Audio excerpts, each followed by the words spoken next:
इस वीडियो के माध्यम से आज हम आप लोगों को बिहार बोर्ड वर्ग 8 अध्याय 12 ठोस आकारों का चित्रण, इसको अंग्रेजी में कहते हैं मैपिंग ऑफ सॉलिड शेप्स।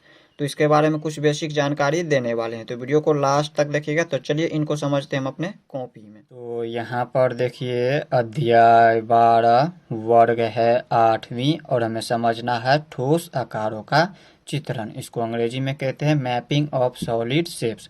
तो देखिए ठोस आकार क्या होता है, इसके बारे में जानने से पहले आप लोगों को जानना होगा समतल आकार क्या होता है। इसके बारे में आप लोग क्लास 7 में पढ़ चुके हैं। तो देखिए समतल आकार क्या होता है। समतल आकारों में लंबाई और चौड़ाई जैसे दो माप होते हैं, इसलिए इन्हें द्विविमीय या 2D आकार भी कहते हैं। अब देखिए यहाँ पर समतल आकार को ही हम क्या बोलते हैं, द्विविमीय आकार, या फिर उसी को हम 2D आकार भी बोलते हैं, जहाँ यहाँ पर ये D का मतलब हो गया डायमेंशनल, यानी कि 2 डायमेंशनल भी इसे बोलते हैं। तो यहाँ पर देखिए इसको हम उदाहरण से समझते हैं। जैसे ये हमारा वर्ग हो गया, ये हमारा क्या एक समतल आकार है। इसी तरह से आयत भी क्या है, समतल आकार है। त्रिभुज हो गया, वो समतल आकार हो गया। इसी तरह से ये वृत्त भी क्या है, समतल आकार है। अब ये क्यों है समतल आकार, तो इसमें देखिए क्या लिखा है, समतल आकारों में लंबाई और चौड़ाई। तो यहाँ पर देखिए समतल आकार, ये क्यों है समतल आकार, क्योंकि यहाँ पे इसमें देखिए लंबाई और चौड़ाई जैसे इसमें दो माप है। इसी तरह से आयत में भी देखिए तो लंबाई और चौड़ाई जैसे इसमें दो माप है। सभी में क्या है, लंबाई और चौड़ाई जैसे दो माप है। और दूसरी बात आप लोगों को याद रखना होगा, जिसमें यहाँ पर एक ही सतह हो। तो यहाँ पर ये एक क्या है, वर्ग है, तो इसमें क्या है, एक ही सतह है। इसी तरह से आयत में भी क्या है, एक ही सतह है। त्रिभुज में भी एक ही सतह है। और वृत्त में भी क्या है, एक ही सतह है। तो एक ही सतह हो तो वो हमारा होता है समतल आकार। और तीसरी बात आप लोगों को याद रखना है, समतल आकार यहाँ पर किसी भी समतल जगह पे बना, या फिर आप इस तरह से समझ सकते हैं, जिसे हम कागज पर जो है आसानी से बना सकते हैं जिन चित्रों को, वो होता है हमारा समतल आकार। जैसे यहाँ पर ये हमारा चित्र है वर्ग का, इसी तरह से आयत का, ये सभी क्या है, समतल आकार है। क्यों समतल आकार, क्योंकि हम इसे कागज पर आसानी से बना लिए हैं। तो ये हमारा हो गया समतल आकार। तो इस तरह से आप लोग समतल आकार के बारे में जान गए होंगे। अब हम समझते हैं ठोस आकार क्या होता है। अब देखिए ठोस आकार, देखिए ठोस आकार क्या होता है। ठोस आकारों में लंबाई, चौड़ाई और ऊंचाई जैसे तीन माप होती है, इसलिए इन्हें त्रिविमीय या 3D आकार भी कहते हैं। देखिए ठोस आकार को ही हम त्रिविमीय आकार भी कहते हैं, और उसी ठोस आकार को हम 3D आकार भी कहते हैं। देखिए यह एक निश्चित स्थान यानी जगह घेरता है। जैसे यहाँ पर देखिए ये सारा हमारा क्या है, घन, घनाभ, बेलन, गोला, शंकु, ये सारा क्या है, ठोस आकार है। अब क्यों है ठोस आकार, तो इसमें लिखा हुआ है यहाँ पर देखिए, ठोस आकार में लंबाई, चौड़ाई और ऊंचाई जैसे तीन माप होती है। देखिए जैसे ये हमारा घन है, ये ठोस आकार है, तो इसमें देखिए लंबाई, चौड़ाई और ऊंचाई तीन माप दिया हुआ है। पहला ये हो गया हमारा लंबाई, दूसरा हो गया चौड़ाई, और तीसरा हो गया इसकी ऊंचाई। इस तरह से इसमें कितना माप है दिया हुआ, तीन माप दिया हुआ है, लंबाई, चौड़ाई और ऊंचाई। इसी तरह से इसमें भी देखें तो लंबाई, चौड़ाई और ऊंचाई। और दूसरी बात आप लोगों को याद रखना है, यहाँ पर ठोस आकार में क्या होता है, एक से ज्यादा सतह होता है, यानी कि फलक होता है। जैसे ये हमारा क्या है, ये एक सतह है। पहला इसमें कितना है, घन में 6 सतह है। देखिए यहाँ पर समझाते हैं। देखिए हम तीसरी बात आप लोगों को याद रखना है, ठोस आकार को हम क्या कर सकते हैं, हाथ से हम पकड़ सकते हैं। ठोस आकार को हम क्या करते हैं, हाथ से इस तरह से पकड़ सकते हैं, रख सकते हैं इस तरह से। और यहाँ पर समतल आकार में क्या होता है, उनको हम चित्र के माध्यम से समझ सकते हैं, उसको हम सिर्फ एक कागज पर बना सकते हैं। लेकिन ठोस आकार को हम इस तरह से हाथ में ले सकते हैं। जैसे ये हमारा क्या है, ठोस आकार है, क्योंकि इसे हम हाथ में आसानी से ले सकते हैं। देखिए ठोस आकार में हमने क्या बताया, इसमें लंबाई, चौड़ाई और ऊंचाई होता है। जैसे मान लीजिए ये हमारा एक घन है, तो इसमें देखिए लंबाई, चौड़ाई और ऊंचाई तीनों दिया हुआ है। मान लीजिए ये हमारा लंबाई दिया हुआ है इस तरह से, ये हमारा लंबाई हो गया। इसी तरह से ये हमारा इसकी चौड़ाई हो गया, और ये ऊपर जो दिख रहा है इस तरह से, ये हमारा इसकी क्या हो गया, ऊंचाई हो गया। तो देखिए जैसे ये हमारा मान लेते हैं घन है, तो इस घन में कितनी सतह है टोटल, हमने आपको क्या बताया, ठोस आकार में जो है एक से अधिक सतह होता है। जैसे यहाँ पर देखिए इसमें एक से अधिक सतह है। पहला सतह ये हो गया एक, दूसरा सतह ये हो गया, तीसरा ये हो गया, चौथा ये हो गया, पांचवी सतह ये हो गया, छठा सतह ये हो गया। इस तरह से इसमें कितनी सतह है, 6 सतह है। लेकिन समतल आकार में क्या होता है, सिर्फ एक ही सतह है। जैसे वर्ग, आयत, त्रिभुज, वृत्त, ये सभी में कितना सतह है, एक ही सतह है। तो आप लोग ठोस आकारों के बारे में समझ गए होंगे। अब हम समझते हैं इनसे आगे। अब देखिए 3D आकारों का दृश्य। देखिए 3D आकारों का दृश्य क्या होता है। देखिए अलग अलग तलों पर रखने पर त्रिविमीय आकृतियां अलग अलग दिखाई दे सकती हैं। देखिए 3D आकार को ही हम त्रिविमीय आकृति कहते हैं, और इसी को हम ठोस आकार भी कहते हैं, याद रखिएगा। तो जैसे यहाँ पर ये हमारा क्या है, ठोस आकार है, या फिर इसी को बोल सकते हैं 3D आकार है। 3D आकार में क्या होता है, लंबाई, चौड़ाई और ऊंचाई होता है। जैसे ये हमारा क्या हो गया, लंबाई हो गया, मान लीजिए ये हो गया इनकी चौड़ाई, और ये हो गया इनकी ऊंचाई। इस तरह से यहाँ पे इसमें दिया हुआ है लंबाई, चौड़ाई और ऊंचाई, तो ये हमारा हो गया ठोस आकार यानी कि 3D आकार। तो मान लीजिए यहाँ पर ये एक झोपड़ी है, ये क्या एक झोपड़ी है। इसमें देखिए इसका 3 दृश्य है देखने का। यहाँ पर देखिए पहला दृश्य यहाँ पर होता है सामने का दृश्य, दूसरा होता है पार्श्व दृश्य और तीसरा होता है ऊपर से दृश्य। तो देखिए सामने का दृश्य, देखिए एक झोपड़ी हमने इस तरह से बना लिया है और इसको हम उदाहरण से भी समझेंगे। पहले इसको इस तरह से समझिए। तो देखिए इसको अगर हम सामने से देखें, इस झोपड़ी को अगर सामने से देखें तो ये हमारा इस टाइप से दिखाई देगा, ये हमें इस टाइप से दिखाई देगा। तो ये हो गया हमारा सामने का दृश्य, ये हमने इस तरह से निकाल दिया इसको। अब देखिए अगर हम इसी को पार्श्व से देखें यानी कि साइड से अगर देखें, इसको बगल से देखें, तो ये हमारा इतना दिखेगा, ये इस तरह से दिखेगा। ये चित्र दिख रहा है सामने से देखने पर ऐसा दिख रहा है, और पार्श्व से यानी कि साइड से यानी कि बगल से देखने पर ये इस तरह से दिख रहा है। तो ये इस तरह से हमने लिख दिया पार्श्व दृश्य। और इसको अगर ऊपर से देखें, इसी झोपड़ी को अगर ऊपर से देखें, इसमें दिखाई देगा, ये दोनों दिखाई देगा। इसके ऊपर वाले पार्ट ये इस तरह से दिखाई देगा, ये छत इस तरह से दिखाई देगा। तो ये हमारा हो गया ऊपर से दृश्य। तो आप लोग समझ गए होंगे इस तरह से 3D आकारों का दृश्य। अब इसको हम उदाहरण से समझते हैं। मान लीजिए ये हमारा एक क्या है, घन है। इसे हमने इस तरह से रख दिया। इसको अगर हम सामने से देखें तो ये इस तरह से दिखाई दे रहा है। इसको हम चित्र के माध्यम से दिखा दे रहे हैं। यहाँ पर देखिए हमने एक घन ले लिया है। मान लीजिए ये एक हमारा एक घन है। तो इसको अगर हम सामने से देखें तो ये ऊपर वाली सतह ये इस तरह से दिखाई दे रहा है। ये कैसा दिख रहा है, तो ये इस तरह से दिख रहा है। ये हो गया हमारा सामने का दृश्य। ये क्या हो गया, सामने का दृश्य। यहाँ पर लिख देंगे सामने का दृश्य, या फिर लिख सकते हैं सामने से दृश्य। अब देखिए अगर हम इसी को बगल से देखें यानी कि साइड से देखें तो ये हमारा इस तरह से दिखाई देगा। ये वाला पार्ट दिखाई देगा, यहाँ पर ये इस तरह से दिखाई देगा। ये हो गया हमारा बगल का यानी कि साइड का दृश्य। इसी को हम बोल सकते हैं पार्श्व दृश्य। तो ये किस तरह से दिख रहा है, ये इस तरह से दिख रहा है, ये इस तरह से दिख रहा है। ये हमारा हो गया पार्श्व दृश्य। और अगर हम इसी को ऊपर से देखें तो ऊपर से ये किस तरह से दिखेगा, तो ये हमारा ऊपर वाला दृश्य हो गया। तो ऊपर से दृश्य किस तरह से दिख रहा है, ये दिख रहा है हमारा इस तरह से। ये हमारा इस तरह से दिख रहा है। ये हमारा क्या हो गया, ऊपर से दृश्य, ऊपर से दृश्य। ये इस तरह से दिख रहा है। तो आप लोग समझ गए होंगे 3D आकारों का दृश्य। अब हम समझते हैं इनसे आगे।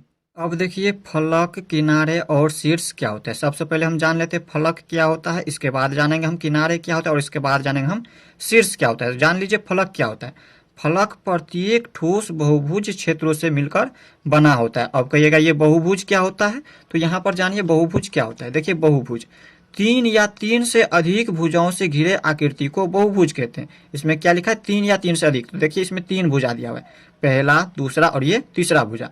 तो 3 भुजाओं से मिलकर बना है। तो ये हमारा त्रिभुज जो है ये क्या हो गया, बहुभुज हो गया। इसी तरह से यहाँ पर दिया 3 या 3 से अधिक। तो इसमें देखिए 3 से अधिक भुजा दिया, 1 2 3 और ये 4। तो 4 भुजाओं से ये मिलकर बना है ये चतुर्भुज। ये चतुर्भुज भी क्या हो गया, ये बहुभुज हो गया। तो इस तरह से आप लोग समझ गए होंगे बहुभुज क्या होता है। 3 या 3 से अधिक भुजाओं से मिलकर जो बना होता है आकृति वो हमारा बहुभुज होता है। तो यहाँ पर देखिए इसमें भी देखिए यहाँ पर ये हमारा मान लीजिए एक घन है। तो इस घन में देखें तो यहाँ पर ये देखिए सभी में यहाँ पर 4 भुजाओं से मिलकर बना है। पहला इसमें देखिए 1 2 3 और ये 4 भुजाओं से मिलकर ये आकृति बना हुआ है। तो ये हमारा क्या हो गया, इसकी फलक हो गया। इसी तरह से इसमें देखें तो यहाँ पर ये भी क्या है, 4 भुजाओं से मिलकर बना, 1 2 3 और ये 4। तो ये भी हमारा फलक हो गया। इसी तरह से इसमें भी देखें तो ये 1 2 3 4, ये भी हमारा फलक हो गया। इसी तरह से यहाँ पर ये क्या हो गया, इसकी फलक हो गया। अब हम इसको समझाते इस पर। यहाँ पर देखिए मान लीजिए ये हमारा एक घन है। तो इस घन में देखिए हमने आपको क्या बताया, 3 या 3 से अधिक भुजाओं से मिलकर जो बना होता है आकृति वो हमारा क्या होता है, बहुभुज होता है। तो इसमें देखिए 4 भुजाओं से मिलकर बना है। तो ये हमारा जो है ये दिया, ये सतह, इसकी सतह को ही हम फलक कहेंगे। यही सतह जो है ये फलक होता है। तो इसमें देखिए इस घन में टोटल 6 फलक है। अब कैसे 6 फलक है, तो यहाँ पर देखिए ये तो हमारा पहला फलक हो गया। ये बहुभुज में जो बना है ये बहुभुज है, और इस बहुभुज में ये पहला फलक है। इसी तरह से यहाँ पर देखिए दूसरा फलक ये हो गया। ये क्या, इस तरह से फलक दिया हुआ। इसी तरह से यहाँ पर देखिए तो ये भी क्या है, यहाँ पर ये भी फलक है। इसी में भी 4 भुजाओं से मिलकर बना, इस तरह से 1 2 3 4। इसी तरह से ये भी क्या है, बहुभुज है, क्योंकि इसमें भी 4 भुजा है, 1 2 3 4, 4 भुजा दिया हुआ है। तो यहाँ पर इसमें भी यहाँ पर 4 भुजा दिया हुआ है, 1 2 3 4। तो ये भी क्या है, फलक है। इसी तरह से देखें तो ये भी फलक है। तो टोटल कितना फलक है, 1 2 3 4 5 और ये हो गया 6। इसमें टोटल 6 फलक है। तो आप लोग समझ गए होंगे फलक क्या होता है। फलक जो है यहाँ पर ऊपरी सतह जो है, यहाँ पर ये जो सतह दिख रहा है जितना भी, वो सारा हमारा फलक होता है। अब देखिए इसके बाद हम समझते हैं किनारे क्या होता है। किनारे समझिए, तथा दो फलक जहां मिलते हैं किनारे कहलाते हैं। अब यहाँ पर देखिए इसमें दो फलक जहां मिलता है वो हमारा क्या होता है, किनारे होता है। जैसे यहाँ पर देखिए ये हमारा पहला सतह है, तो ये हमारा क्या है, पहला फलक हो गया, और दूसरा फलक ये दिया है, तो ये दोनों फलक जहां मिल रहा है तो ये हमारा इस तरह से जो है ये रेखाखंड, इसी रेखाखंड को हम किनारे कहेंगे। ये क्या है, किनारे है। यहाँ पर देखिए जो एक रेखाखंड होता है, ये एक रेखाखंड है, इसी रेखाखंड को हम कहेंगे किनारे। तो यहाँ पर देखिए इसमें लिख देते हैं, ये जो आप लोगों को दिख रहा है इस तरह से यहाँ पर सतह, ये हमारा फलक होता है, ये क्या है, फलक है। और यहाँ पर ये जो लकीर दिख रहा है इस तरह से, ये जो लकीर है जितना भी ये है लकीर, इसी तरह से ये दिया है, ये दिया है, इसमें टोटल जितना लकीर है ये हमारा क्या होता है, ये हमारा किनारा होता है, किनारे होता है। और इसके बाद देखिए यहाँ पर तीसरा क्या है, यहाँ पर तीसरा इसके बाद है शीर्ष। अब शीर्ष क्या होता है, तो देखिए यहाँ पर दो या तीन किनारे जहां मिलते हैं शीर्ष कहलाते हैं। यहाँ पर देखिए दो या तीन किनारे, किनारे हमने आपको बता दिया जहां पर दो फलक मिलता है वो हमारा किनारे होता है। अब ये जो दो किनारे जहां मिलता है, देखिए पहला किनारा ये हो गया और दूसरा किनारा ये हो गया, दो या बोल सकते हैं तीन किनारा। तो देखिए तीसरा किनारा, पहला किनारा ये, दूसरा किनारा ये और तीसरा किनारा ये, इस तरह से दिया हुआ है। तो दो या तीन किनारा, या तो आप इस तरह से दो को जोड़िए, एक और ये दूसरा किनारा, तो ये हमारा क्या हो गया, इस तरह से यही हमारा हो गया इनकी शीर्ष, जो एक बिंदु है। यहाँ पर देखिए लिखा हुआ है जो एक बिंदु है, ये क्या एक बिंदु, जैसे यहाँ पर देखिए ये सारा हमारा क्या है, बिंदु है, इस तरह से ये एक बिंदु है, बिंदु, ये बिंदु को हम क्या कहेंगे, शीर्ष कहेंगे। तो इस तरह से आप लोग समझ गए होंगे यहाँ पर शीर्ष क्या होता है। देखिए यहाँ पर इसी तरह से यहाँ पर देखिए इसमें, तो यहाँ पर देखिए यहाँ पर पहला यहाँ पर इस तरह से रेखाखंड गया है, दूसरा यहाँ पर इस तरह से रेखाखंड गया और तीसरा यहाँ पर इस तरह से आया है, तो ये भी हमारा क्या हो गया, इनकी शीर्ष हो गया। इसी तरह से यहाँ पर इसमें भी देखे तो यहाँ पर इधर से मिल रहा है, दूसरा इधर से मिल रहा है और तीसरा इधर से मिल रहा है, तो ये भी क्या हो गया, शीर्ष। तो टोटल इसमें कितना शीर्ष है, तो गिनती कीजिए। यहाँ पर पहले तो हम इसमें लिख देते हैं, ये जो है यहाँ पर इस तरह से बिंदु है, यही बिंदु हमारा क्या होता है, शीर्ष होता है, ये हमारा शीर्ष हो गया इस तरह से। तो इसमें यहाँ पर देखिए एक घन में शीर्ष कितना होता है, किनारे कितना और फलक कितना होता है वो हम जानते हैं यहाँ पर।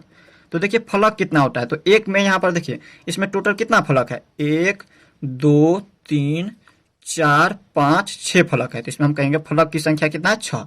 इसी तरह से यहाँ पर किनारे कितना होता है इसमें, तो यहाँ पर गिनती कीजिए, यहाँ पर दो फलक के बीच में जहाँ पर ये जो हमारा रेखाखंड होता है ये किनारा होता है, इनका गिनती कीजिए। देखिए यहाँ पर 1 2 3 4, 4 के बाद 5 6 7 8, इसके बाद हो गया 9 10 11 और ये 12। टोटल इसमें कितना किनारा है, 12 किनारा दिया है, इसमें टोटल 12 किनारा है। अब हम जानते हैं शीर्ष कितना दिया है इसमें। देखिए शीर्ष क्या होता है, उसी को हम कोण भी बोलते हैं, शीर्ष को ही, जो एक बिंदु होता है। तो यहाँ पर देखिए जिस तरह से यहाँ पर देखिए इसमें यहाँ पर दो फलकों के बीच में जो ये रेखाखंड होता था वो किनारे होता था, उसी प्रकार ये भी हमारा क्या है, यहाँ पर देखिए तीन किनारे जहां मिलता है, पहला किनारा, दूसरा किनारा और ये हमारा तीसरा किनारा जहां मिलते हैं वो हमारा एक बिंदु, यहाँ पर जो है ये बिंदु बनता है वो हमारा एक शीर्ष कहलाते हैं, यानी कि कोण कहलाते हैं। तो यहाँ पर देखिए इसमें टोटल कितना कोण दिया है, यानी कि शीर्ष दिया है।